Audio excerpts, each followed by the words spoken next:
Well, hi everyone. Welcome to a follow-up to the last spiritual warfare video that had quite a lot of interest and had a lot of comments.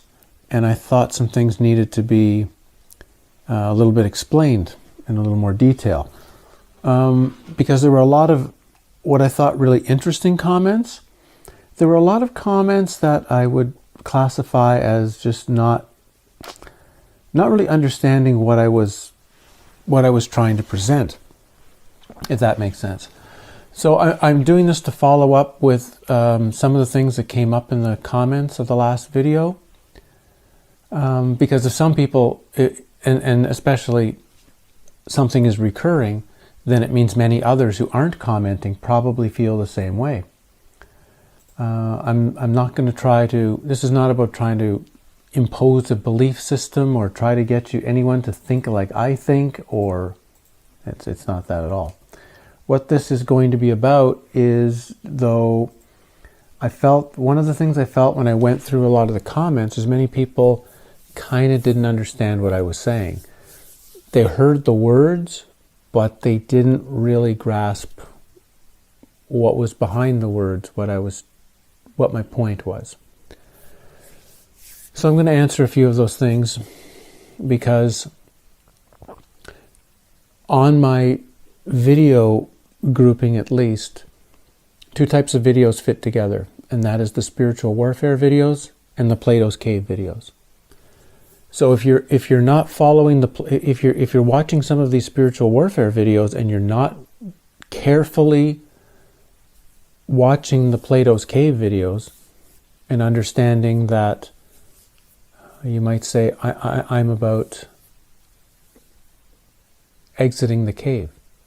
I'm about turning my back on reality. A lot of what I say in the spiritual warfare, a lot of what I say here won't make sense. So if you haven't understood my Plato's Cave videos and what I'm saying there, I'd recommend you see those, because it'll give you a better idea of what I'm trying to do. So I've got some comments, and I've just taken a few at random. I put them on my laptop here beside me. Not all of them, but ones that I think sort of give a good general overview. And I'm not going to read any of them. I'm just going to present some ideas and then share back with you. One thing that's come up quite a bit is, and I might as well start with this one. This one came from, one came on my BitChute comments, a couple came in emails to me. This idea of, well, actually, let's take a step back. There was quite a few comments saying, you don't know the future, so why are you telling anyone how things are going to be? And in a sense, that's true. I don't exactly know the future, but I can, like everyone else, make really good predictions with what I see and where things are headed. And the average person out there lives on hope. Hope is their reason for being able to live another day. And I'm not, on one level, I don't want to smash hope. I had this discussion yesterday in a group I was in, this kind of new agey group that I went to. And that was about hope.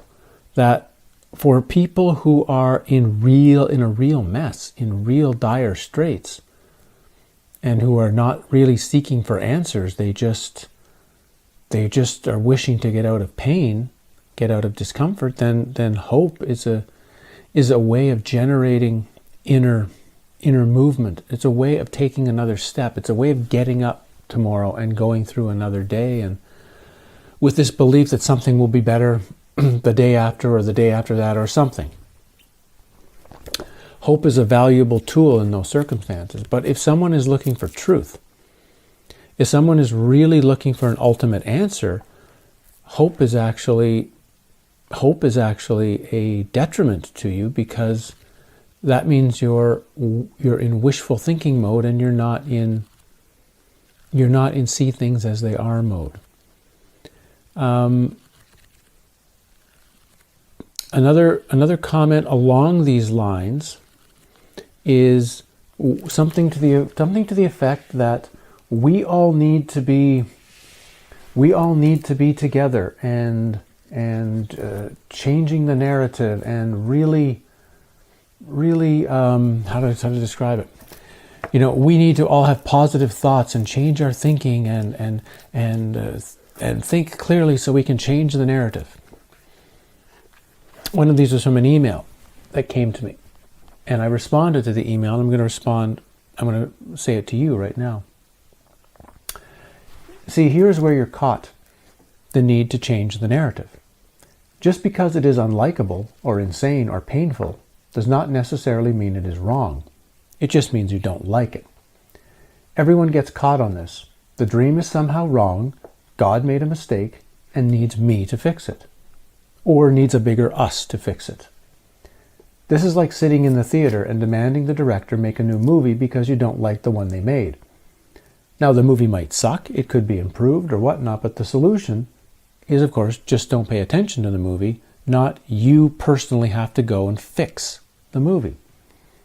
Of course, you can maybe always make your own movie, but that requires a new creation somewhere. Once you bring the focus to yourself and only yourself, what you feel, perceive, want, fear, hope, and hope for, and work only at that level and leave reality to do what it wants, then you're getting closer and closer to the exit of Plato's cave. So everyone who is trying to push on me, why am I not trying to fix the dream? Because it's a dream. It's a dream. It's Plato's cave. It's shadows on the wall. Why? And why should I be arrogant enough to think I know what the shadows on the wall should be doing?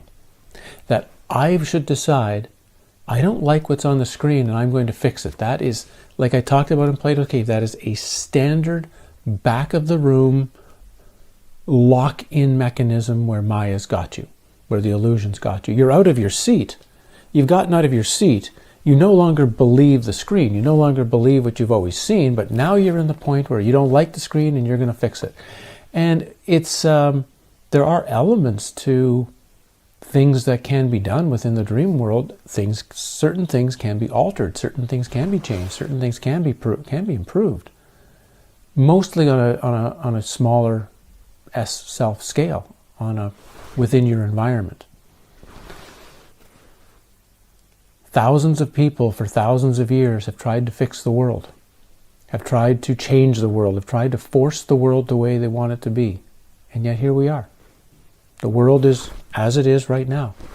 How do you think those people did? How do you think all of that wishful thinking and hopeful work forced the dream to what they wanted to do? If anything, it seemed to push it farther and farther away, didn't it? Things seem to, at least the way we understand history, things have gotten worse, not better.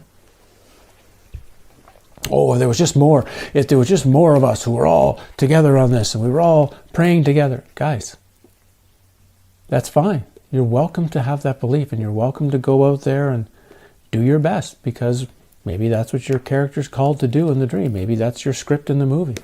Great. But don't expect the world to change because you don't like it. It's better to be like the Buddha and start asking, why is this a realm of suffering when does it even have to be a realm of suffering? Maybe it does have to be a realm of suffering. You see, you're already presupposizing. Is that a word? Presupposizing? You're already presuming that the world is supposed to be the way you want it to be, that's the correct version of reality, without knowing what reality is. So step one, you should be stepping back. You should be, if you really want out of Plato's cave, then you have to step back and say, what is the cave? What is it supposed to be? Maybe it's not supposed to be a nice place. This is supposed to be a nightmare. This is supposed to be hell. It's quite possible that Jacob's ladder, when Jacob says, how dreadful is this place, and abandon all ye hope who enter here, that that's the way it's supposed to be. It's not supposed to be any different. Prison is not supposed to be a joyous place. So if we are in a type of prison, metaphorically in the dream, then, you know, spending all of your time trying to make the prison cell better, trying to make the prison cell nicer, is not going to get you anywhere. It's not going to get you ultimate answers. Now, I understand that 5,000 people are watching this video, and all 5,000 people are not looking for ultimate answers. Maybe 1,000 are. Maybe, and 4,000 others just want to feel better, or feel safer, or transform something, or change something, or fix the dream, and that's fine. By all means, give it a shot. Do your best. Get back to me in 10 years and let me know how it worked out for you.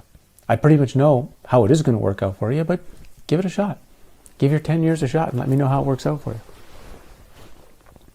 But for the 1,000 who have a desire to know ultimate reality, to exit the cave, not to escape the cave, remember, not to escape Plato's cave. That's not what we're talking about. We're talking about exiting it so that you have totality of the self, that you have total understanding of who and what you are, and what reality is, and what death is, and whatever else.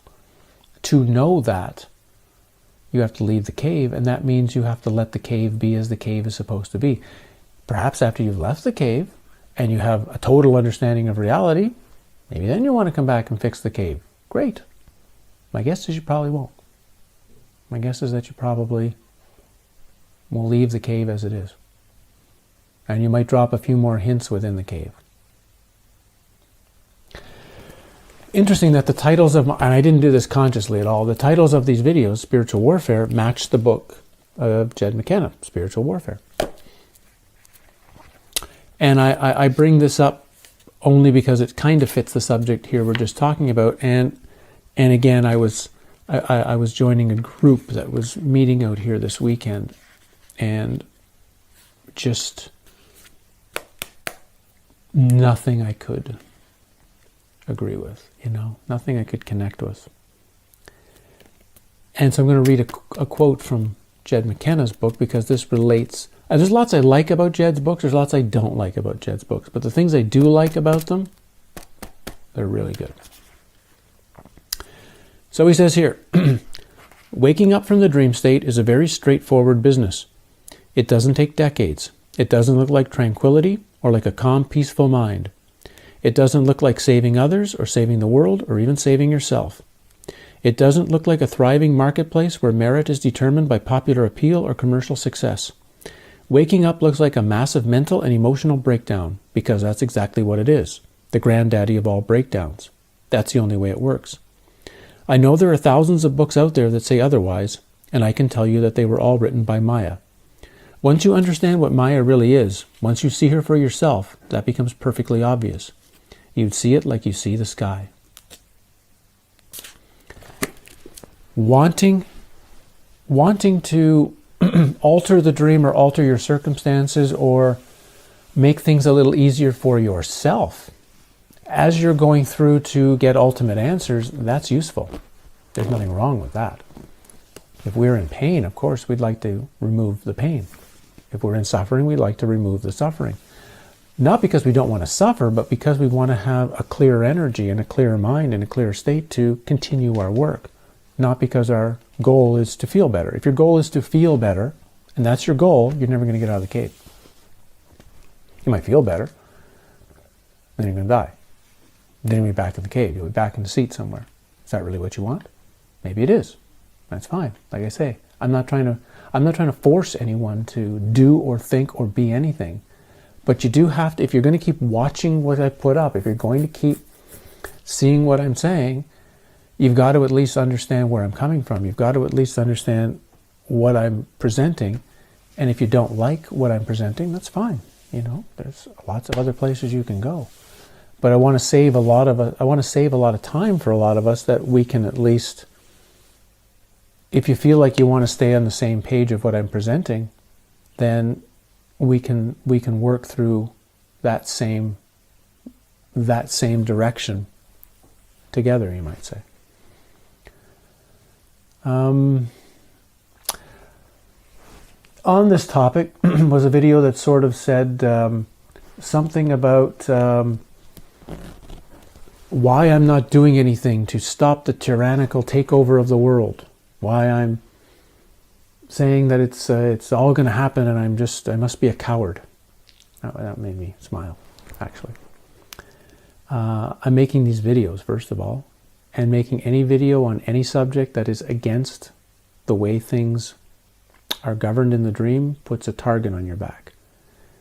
You may look like I'm having a nice peaceful time in life as I make these videos, and I'm not. As soon as I started making these videos, that target was presented much, much further. It's one thing to potentially know something about the dream. It's another thing to start presenting it to the other dream characters. To start letting sleepers know they might be sleeping, that's dangerous to the dream. And it will come out, and the dream will come after you. That's just, and I'm just warning all of you out there that it's one thing to do the work yourself. There's a real reason why it's always suggested for many cases to just do this on your own, to keep your mouth shut, do your work, finish the job, exit Plato's cave, and just don't worry about it, because the more you put a target on yourself, the harder it's going to get. So virtually every time I make a video, there's the potential of some sort of energetic or parasitic or rebound attack from the dream. That's just the way it is. The more direct I get, the more I would say, the harder that is. So there's also a piece of self-preservation of presenting information in the dream and not blowing myself up instantly to do it. The second level again comes back to this idea of we have to fix the dream. Yeah, I don't like what's happening. I have no interest in any of it. It's insane. And like I said before, 20 years ago when I first started learning these subjects, I just said I'll make a choice to always be human. That's it. And I don't really need to do anything else. I'm not going to fix the dream. I'm not going to change it. That's just not going to happen. The dream will go in the direction the dream wants to go, but what you can do individually is make your own individual choices of how you want to be, remember Goethe. Goethe had said somewhere, and I'm doing my best to quote this, but something like the greatest act of rebellion is to live as absolutely free as you possibly can. That's it. To just live totally freely is the greatest rebellion you can ever possibly present to the dream. Because you're, again, the dream state, the movie, the story that's going on around us is just a projection, right? It's just a projection, but the thing that you look at in the mirror is not what's projecting the dream, and in fact it has very little effect on the dream. You may think you do. You may think you have massive input on the dream. On one level you do, on another level you don't. The dream is the way the dream is. That doesn't mean to resign to it and not act. That's another thing I think people get from my talks is that, it's a dream, so I shouldn't do anything. Not at all. Not at all. You have a role to play, and you are a character in a movie, and you have a script, and you have to know what that script is, and you have to follow it. And maybe your script is to stand up and get a sword and go out there and hack away. Yeah, if that's your script, you have to do it. But that doesn't mean anyone else is supposed to do it. It doesn't mean the whole world is supposed to do it. It means you're supposed to do it. And maybe that's the only thing you need to do, and the change would happen as long as you do your part. You see what I mean? It's a very complex subject to try to get across to people who still believe the dream is real, who still believe this is a real reality with real things happening, and that you are a real person as you think you are, and that what you do is very, very important. It's important for the character you play. It's important for the experience in the dream, but you are not the character. What's sitting there looking at this video right now, that's not your true nature. Your true nature is something very, very different of what you see in the mirror, what you, as Richard Rose would say, would look at in the mirror and think what a wonderful thing God created to brace the whole earth to show everyone how great His creation can be by making you. You know, you're not that important. I hate to be the one to break it to you. You're not. I'm not that important. We're a character in a dream. We're a character in a dream. And right now the dream is becoming extremely nightmarish and extremely insane. The movie is becoming unbelievably stupid. You can stop watching the movie. You can choose to watch another movie. You can choose to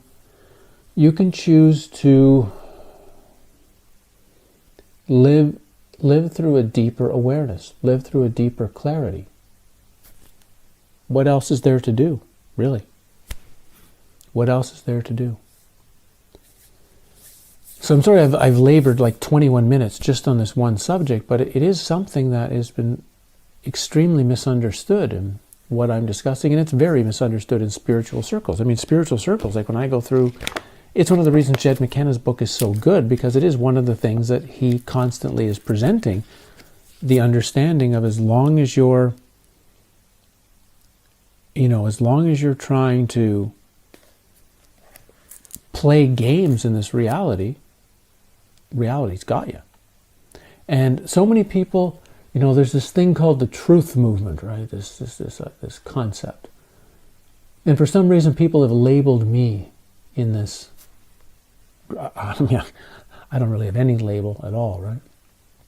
But they labeled me this because I also talk about some things of how the dream is structured and whatnot, of course. But I'm not.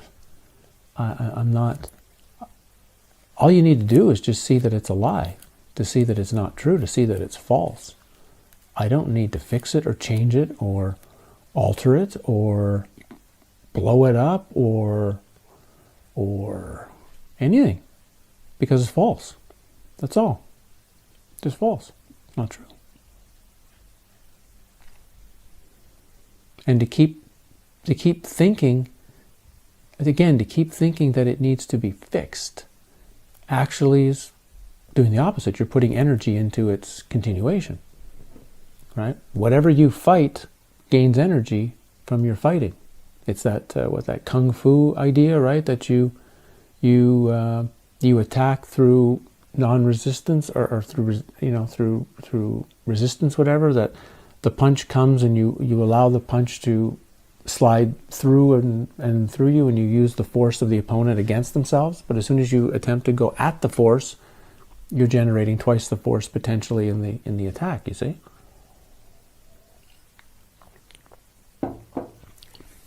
That doesn't mean I agree with any of it. Doesn't mean I think any of it's sane. And I've studied it to a tremendous level. I have a pretty good idea why it's not sane, because it's not, these beings are not even human. They're not. They don't even belong in this reality. They're actually from another layer of reality, and they're not even supposed to be here. They might say they sort of hacked their way in, got their way in through a crack in the door, and we've had trouble for thousands of years trying to get them out.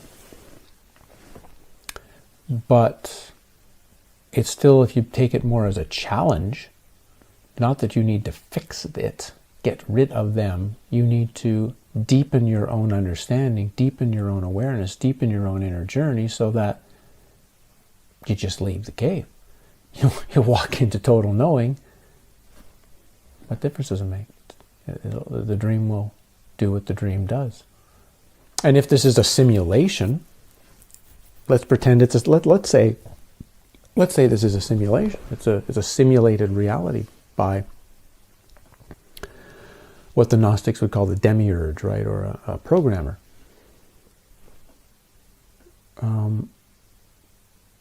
Is a character in a video game going to change the video game? No. In fact, can the character in the video game even leave the video game? This is another good one. A character in a video game is dependent on the game's existence. If the video game ends, their existence ends, right? their existence ends. But there seems to be more, that this is not an actual video game, so don't take the metaphor too completely. It's just a metaphor. It does seem like our consciousness, or a deeper form of awareness, can exit this. Not even at death. They can exit it.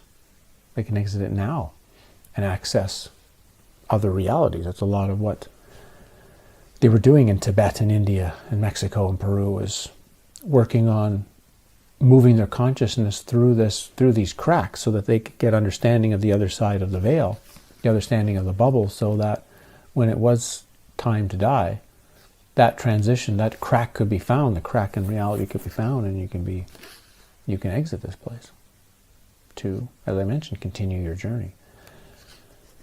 So again, I spent a lot of time on that, and I hope people can understand a little bit more of what I'm saying. Here's another Jed McKenna quote to add to it. The only complex issue is staying benighted in a sunlit world. We've taken the simplest of all possible things and complicated it beyond comprehension. We have dreamed up these ridiculous spiritual ideas which we can perpetually aspire but never attain. We have bought darkness in the name of light, lies in the name of truth, and ignorance in the light of knowledge. We have convinced ourselves that what could not be closer is more distance, that what is for all is only for a few, and that the one thing you cannot not attain is hopelessly beyond reach. That is the perfect recipe for a long and happy failure. In other words, the work of Maya, without whom there is no dream state in which to debate and write books, or from which to escape. Wouldn't anyone whose eyes were open and who saw this surreal situation clearly want to make some effort to describe what they were looking at? I kind of stumbled over the words there, but I think you get the idea of what's being said. So let's look at a couple of other comments, shall we? Let's see, what's this one here? The next one I've got is, so some people are disagreeing with me, saying that no, they think the world is going fine, that lots of people are seeing what's going on right now, and that, as one person said in the quotes, the whole charade is crumbling. Is it? Take a look around. How many people are doing what they're told? And remember, the ones that are doing what they're told, on one level, are building a strengthening energy in the dream. Now, if we take, now of course someone could say, oh well, you're just saying that they're strengthening the energy, and if we just strengthen, you just said that it doesn't matter to not strengthen the energy, to not try to do things in the dream. Yeah, you're catching on words. So let me just try to alter that a little bit for you.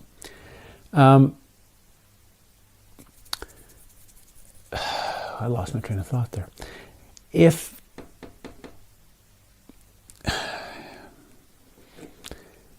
the dream, oh, sorry, that's what it was.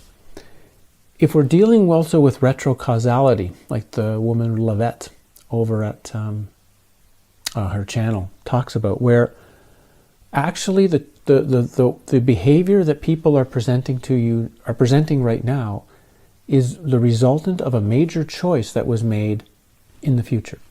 Whether it's 6 months, 1 year, 2 years, 3 years, and whatever that choice was, whatever that key choice that it seems like humans who are alive at that choice moment are going to have to make, totally is going to go back and change the past, and change at least from the moment this viral thing started in the mindset. That from that moment in time, this future decision that was being made is going to impact the complete behavior and the complete mindset and the complete energy frequency that they have right now. So it is possible, when Matt over at Quantum of Conscious and I talked about there had been a drop, there had been a frequency drop, or there had been a download of information, that may not actually be true. It may just be this retrocausality kicking in, that whatever decision that people will make in a year's time has retroacted back and has put the frequency wherever the frequency is right now, which means it ain't going to change. Because you're trying to, so again, we're going back to what we just said about changing things. You're trying to change, say, the way your best friend is acting now in a way you don't agree with. You think they're absolutely wrong, and how can they be doing what they're doing? You need to get them. You need to see the light. You need to show them what's going on right now. But don't you see that the way you would have to change that person is you have to change their frequency, and the only way under this circumstance you could change their frequency is to go a year into the future, change the choice that they made a year in the future, because then once you say what you say to them now, it'll be completely different, because now their frequency did alter. The thing you wanted changed because you traveled into the future to change the choice that was created in the future. Do you see the kind of complexity we're talking about of if you're going to try to change this stuff and try to change people? Not saying it can't be done. Time is an illusion too. Future, past, now, it's all just a mental concept. And if you had the skills, yeah, you could go into the future and potentially change choices that people make, which would retrocausality come back and affect here. But you can't affect them now.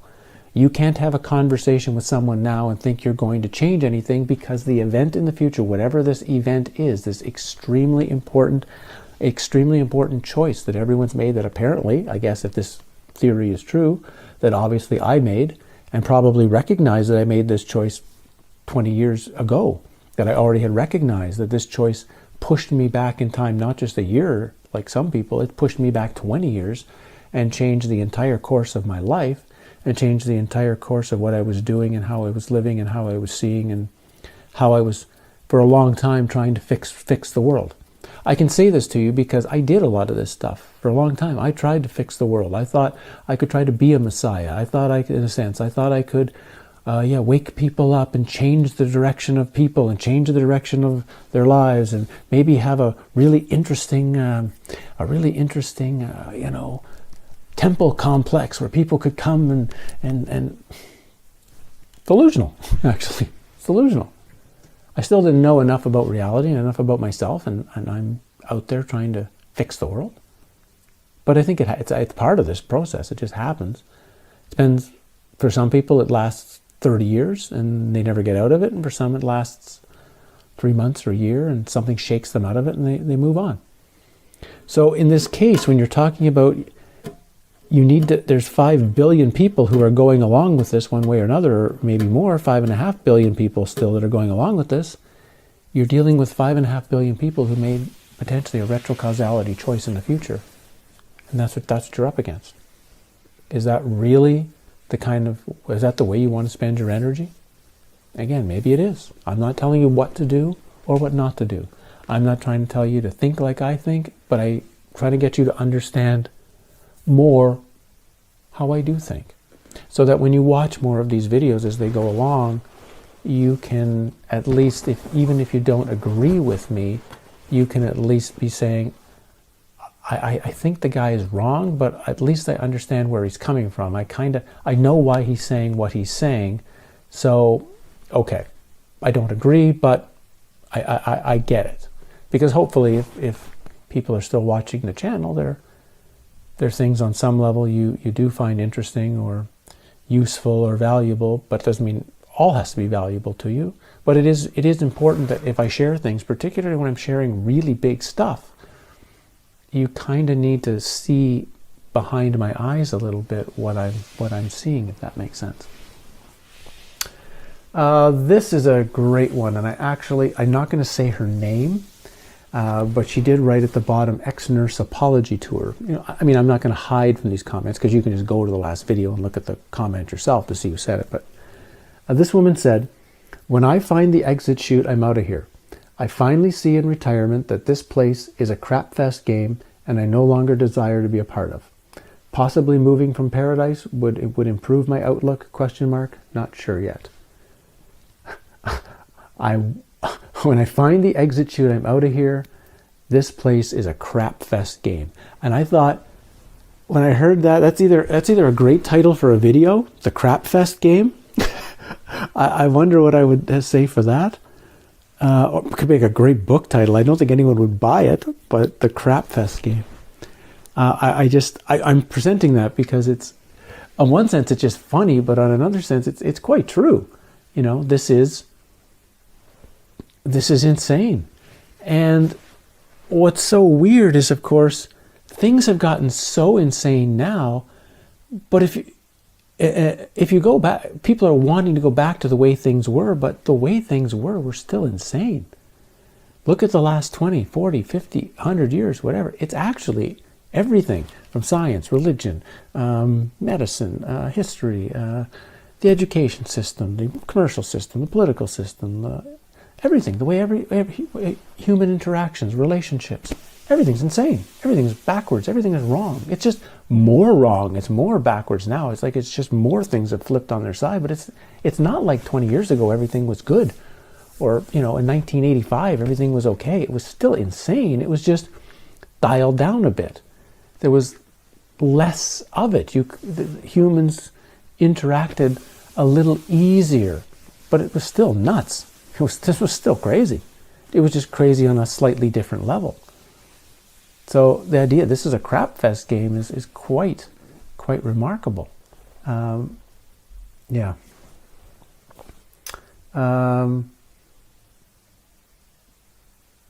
Again, this is another one here that's talking about how these changes will come and the things people are doing and that evil won't win. I do enjoy your channel, but try to be a bit more aware of what you put in the universe. Words are vibration, resonate like water ripples. We are all magicians, which is true. Words have tremendous power. I don't. You are absolutely correct. On a limited scale. On a limited scale. And, it's at some point you have to get real and you have to get honest and real with this reality. It's one thing to keep, again, playing with wishful thinking and wishful attempts at controlling it. Because again, this idea of I need to watch my words because of what they create and how they create, what they do in reality. Yeah, it's true. It's true. But it's still prop changes in the show. Does it really matter? Does it really matter that you're changing props in a movie that you still think is real? You see? So, and again, I'm not, mountains can be moved if you have agreeable mountains. You have to get to know the dream so unbelievably intimately because you do have the power. It's going to sound like I'm overpowering the first 20 minutes of this video, but you can perform miracles here. You can move mountains. You can literally transform things, but the thing that you want transformed or the thing that wants to be changed or moved and the entire dream itself needs to be in agreement. It doesn't matter how much you want the mountain to move. If the mountain in the dream wants the mountain where it is, it ain't going anywhere. And you can try as much as you want to move it and it's not going to move. But, you can try to heal a person's leg that's been chopped off all you want, but if the dream wants the person's leg chopped off, that's how it's going to be. But if there's potential parts of the dream, because again, there's so many variables here. If there's variables in the dream that says, we want the leg back on this person's body, then you have power to be able to do that. But it's a combination of finding less what you want and seeing what the dream wants. Like if everybody right now said, we have to be doing this right now, we have to rise up and do this because that's what the dream indicates. I've looked ahead in the script. I've looked ahead at we're on page 87 and on page 104, this is what's supposed to happen in the movie, and the only way that's happening in the movie is for this, this, and this, and this. This is not that we need it, we want it to occur. It has to occur. Here's page 99. Here's page 100. Here's page 101. See what's going on. See what you're supposed to do. See what they're supposed to do. Oh, yeah. There's the script. It's right there. That's what the dream wants. Oh, then you would act. Then you would do it. Because it's what the dream wants. Every time you do what the dream wants, and again, we're in the dream reality. Every time you do what the dream wants, life gets unbelievably simple. Because you're not pushing against the entire mechanism of manifested reality. You're not pushing against the entire code of the video game. You're finding out the code says go to the door, open it, and inside the door is this thing, and you take the thing and you go do that. If you do exactly what's in the code, if you want what the code wants, life gets really, really easy. And when you realize there's multiple codes or multiple possibilities, but not endless, not every possible thing you want is in the script. The script is limited. There's potentiality. There's more than one thing, but it's limited. Per se. You might say there's 1,000 options. That's a massive amount of options, but it's not 10 million options either. The more you can enter into that state of betweenness to know what the dream is wanting, things can happen here. Miracles can happen, yeah. But if you try to force the dream to do what you want it to do, you're going to get steamrolled. and yeah. Okay, let's continue.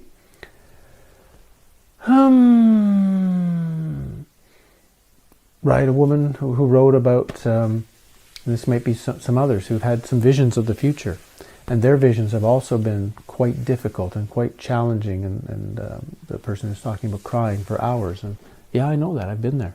I've had my visions of this time, or not yet, but the time that is coming from here. What I'm assuming is 3 or 4 years in the future. I've had those visions. I'm not just talking out of my ass here and just making stuff up. I mean, I've seen where this reality is likely headed. Again, that doesn't mean it will happen, but so many parts of the visions that I do have tend to come true, or tend to at least manifest partially. Like I have a vision, I have 10 parts of the vision, 6 parts come true, 4 don't. So with this particular vision, it's very, very difficult for the future. And again, maybe there's 10 parts of it, 4 of them at least will come true, so maybe 6 won't. It's not like it'll be 0 or 10. But it's something that can be very challenging. So if you are also in a place like that, where you have had what you feel is a potential vision of the future, and you know that vision is not pretty and lovely, but quite nightmarish, I know where you are, and I can't really offer anything that will fix how you feel, or fix or take away what you've seen. You've seen it. You'll be part of your life for the rest of this existence, at least until it starts happening. But I can tell you that it gets easier as you go on, and it gets easier with the more you keep working on yourself and keep working on understanding who you are and where you are and what's going on. The vision becomes, you've seen page 104 of the movie script, and I'm not looking forward to page 104, but I'm on page 90 now, and I have to focus on page 90 and do what's there. You'll kind of, that idea of controlled folly that I brought up in one of the last videos. It's quite a thing to get to the place where you have controlled folly. And again, this is, so many people who are watching this video will be, of course, very angry with me, because I'm taking away your whole egoic reason for existing, which is something's wrong and you need to fix it. Something is going on. There's something you need to do to, I don't know, have God like you. And none of that's true. But you can't just lay in bed and stare at the ceiling and think you're going to fulfill your script. You've also got to get on stage. You're a human being in the human world, and you have to fulfill that role. So, Controlled Folly, if you haven't read that part of Castaneda, and again, I think I will either write a book on all of Castaneda's stuff from my own viewpoint, or it might be a while till I make videos on them. I might actually want to write a book on it. Go into real detail for everyone on what I think is in his books, what I think he's really pointing towards. But if you haven't read A Separate Reality, at least that chapter on where he talks about controlled folly, I highly recommend you do, because it applies. It applies to how acting in this world.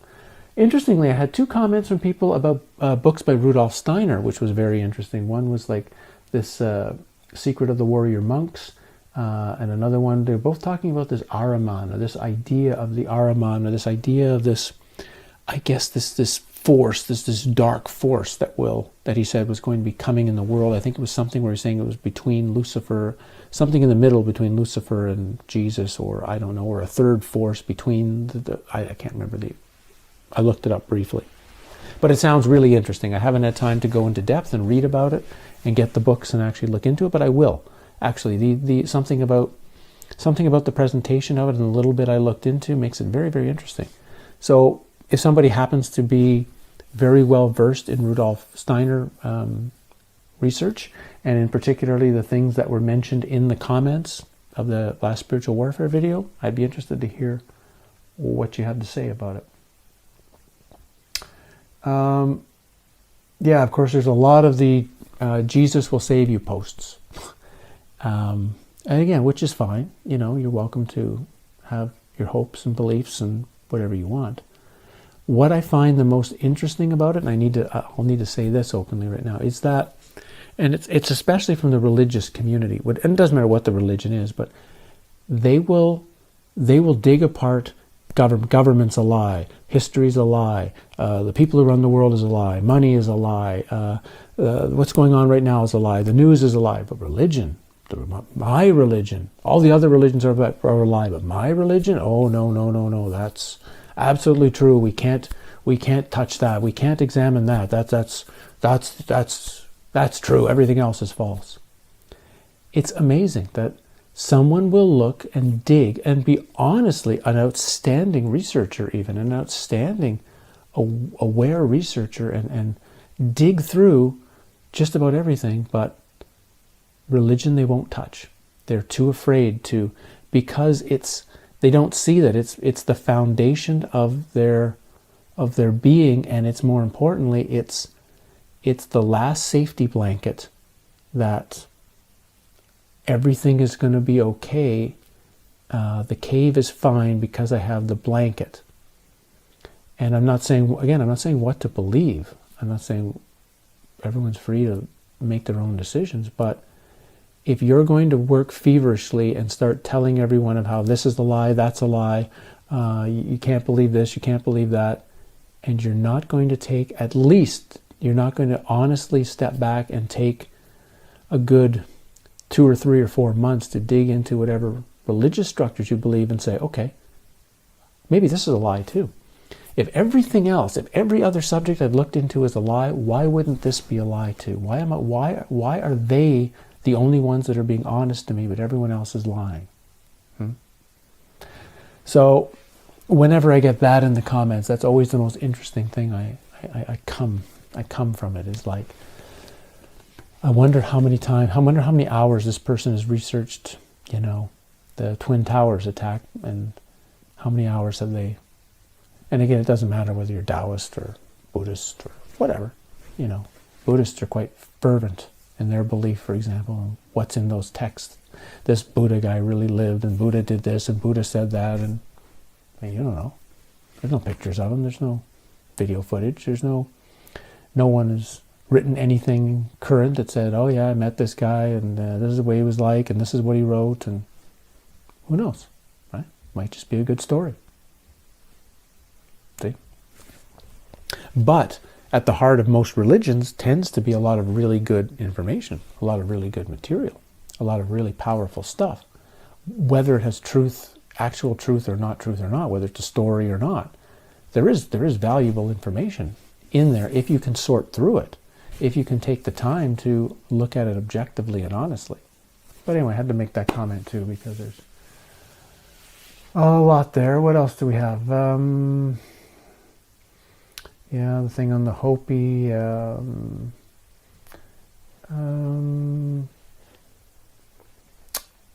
I guess that the last one I'll break into was, is that there are a lot of people who are recognizing that. The other Rudolf Steiner one was the Ahrimanic deception. I think it's a work of a number of lectures that he did on this subject. But anyway.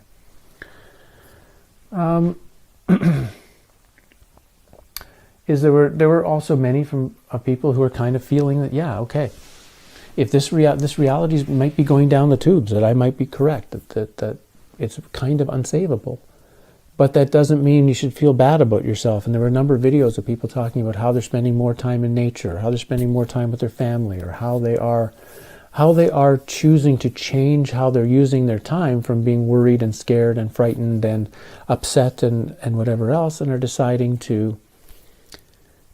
then to at least take their time and their energy into something that for them feels extremely powerful, whatever that might be. And that's a great message too, right? The message of, whether reality is going to get better or not is actually not the question. It's always what are you going to do with your experience?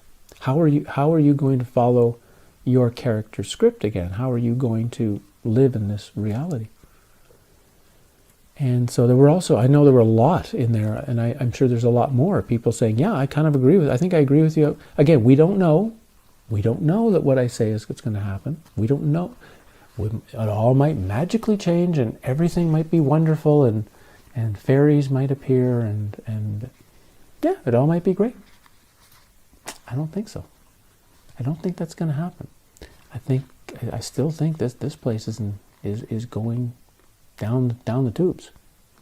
But that doesn't mean you have to go down the tube. I said reality, this dream is going down the tubes. It doesn't mean you need to do that. You can have an opportunity. You have a doorway, potentially, to something much greater. And of course, the exit doorway is there to total knowing anytime you do what you need to do to get to it and get through it. And it's not about shifting necessarily to another dream. Oh, well, I'll find a dream. I'll find a better dream then. You don't like this dream. It's going down the tube, so I'll just change to a different world. I'll change to a different reality. Okay, maybe. But it's still going to be a dream. It doesn't matter that it's on a higher frequency or a nicer level. It's still going to be false. It's still not going to be true. It'll just be nicer. It'll just feel better. And which is fine on the surface. It's always good to hit a plateau point. It's always nice to raise your vibration or heal something or transform an old trauma, or that's great because that creates a plateau moment where your energy gets stabilized for a bit. But you don't want to get caught on the plateau. You don't want to pull out your lawn chair and watch the sunset now for the rest of your life. You've still got work to do. You still got work to do if you want to exit the cave, if you want to totally know, if you want the totality of yourself, if you want to know who you are, you have to use that plateau, that rest break to regain your energy, to regain your focus, to regain what you're doing, and then get back on the horse and get going. Get back and get going again. Continue your work. Continue what you're doing. Because again, as long as you're seeking just to feel better, there'll always be a place where you'll be tempted to stop because you feel better. But if you want to know and need to know, then you keep going. Another of Rose's great quotes is, you don't want peace, you want answers. You're going to get all the peace you need in the cemetery. So forget about peace. Struggle for answers. Do what you have to do to dig through all the bullshit within and find out what's true. Find out what's really, really true. And that means you're going to have to go into your deepest held fears and see if they're true. You're going to have to go into your deepest held hopes and beliefs and wishes and see if they're true. Maybe they are, maybe they aren't. Again, I'm not trying to tell you what to believe. I'm just trying to share with you where my journey has pushed me and why I say what I say and why I suggest what I suggest. It's still a great, even though the world is going absolutely insane, and even though this is, it would be fantastic if we could change this into a more paradise-like environment. I'd be all for it. Believe me, I would not be out there stopping any of the change from happening if that's what's going to happen. I'm all for that. Sounds great. Yet, I also see what reality really is and what this place is meant to be. And so it's become a quest for an inner state of awareness, an inner state of calmness, an inner state of aware detachment from the world. Not because I'm trying to hide from the world, but because why should this reality impact me too much? Reality's tough enough. Look at the horse that I had the accident with and couldn't walk for 2 weeks, or it's been snowing here for 2 months. Well, here's a picture of my greenhouse yesterday. I've actually had to shovel my greenhouse 3 times. It's hard work. The dream gives you enough challenge automatically.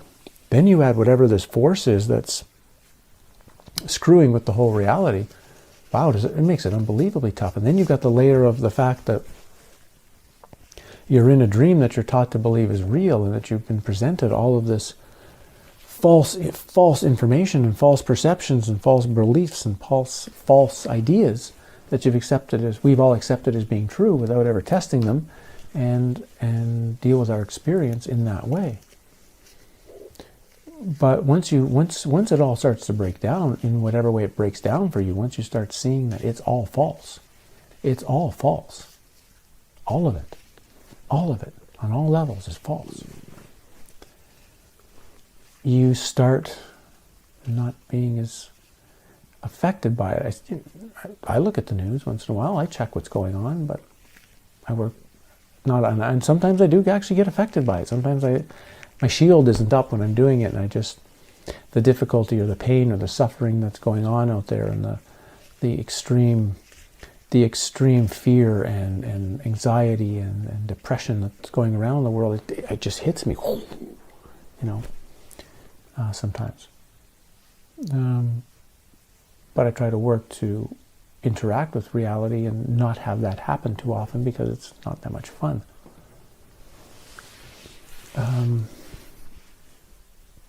The job is still what you're doing within. The job here is still a very solitary journey that's also part of a group, but it has to be the right group. It has to be a group that's putting its energy into the same direction. That's a lot of what's in Eagle's Gift. I'm simplifying it, but that's a big part of Castaneta's Eagle's Gift. That the journey is individual, but it helps to have a certain type of group that you're associated with that makes the individual journeying easier, if that's a way of cryptically saying it. So yeah, wow, I talked for like an hour on something I had no plan for. I hope that clarifies a few things I don't think I've said anything new in the entire hour, but hopefully this gives a few understandings that if you look back at the other spiritual warfare videos, or if you look back at the Plato's Cave videos, or when I do more of these, whatever it is I'm saying and relating to what's happening in reality, you can at least get a better sense of, okay, I get where this guy's coming from. I get why he's presenting or saying what he's presenting. And again, because I don't agree with it, I think he's wrong, but at least now you wouldn't be misinterpreting what I'm saying, thinking I'm saying one thing when I'm really saying something else. You can at least know, oh yeah, that's the thing he's saying and presenting, and okay, I just don't agree with it, and that's fine. Yeah, so thanks for that. I've finished the last part of chapter 4, Falling for Truth, which definitely links into this entire subject, and that'll be up in a couple of days. I've already done it, but I'll just wait a day after putting this up and put that one up for you. And get to the Holy Grail and the rest of the last chapter of Falling for Truth at the end of the week, and then, yeah, I think I should be ready to start making my 90-degree turn and doing something a little different with my work and my life and this channel, and there's a lot of masculine, feminine things to come. There's a lot of working with the inner combination of male, female, sexual energy within, and what that has to do with interacting smoothly with this reality and the exiting of Plato's cave. So there's a lot of that has to get put in, but it's going to also take quite a bit of time to know how I want to present that. So I have work to do. You know, a lot of this video, of course, I just kind of thought about it, looked at the comments, and sat down. Other videos take a lot of my time to get ready for it.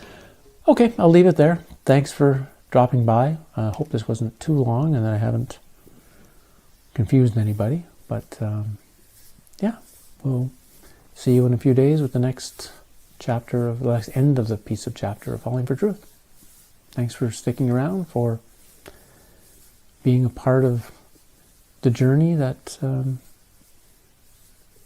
like I say, we're all taking individually, but we're sharing a little bit here, and good to have you around. Good luck to everybody. Think about what I said. Don't agree with it necessarily. Don't follow it. Don't take it as personal advice. Just take it as it's something to think about. It's maybe a little different presentation, a little different viewing and seeing than you're used to, and just contemplate it and go from there. Cheers.